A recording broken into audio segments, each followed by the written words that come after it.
Back to my channel. Thank you for support and thank you for watching my channel. आज बात करेंगे और आज आपको समझाएंगे मणिपुर क्या होता है।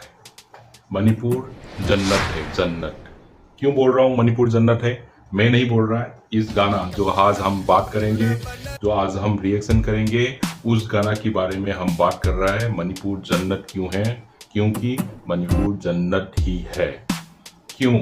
मणिपुर ऐसे एक जगह है, तूफान आए, बारिश आए, बाढ़ आए, फ्लड आए, जो भी आए, मणिपुर में आज तक कोई भी ना खाने के लिए ना रहने के लिए नहीं है बोल के आज तक कोई भी नहीं मारा है।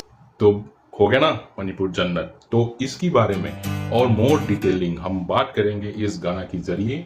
मणिपुर जन्नत क्यों कह रहा हूँ, तो ठीक है, ज़्यादा टाइम वेस्ट ना किए हुए हम आज फिर लेकर आया है मणिपुर का नन अदर देन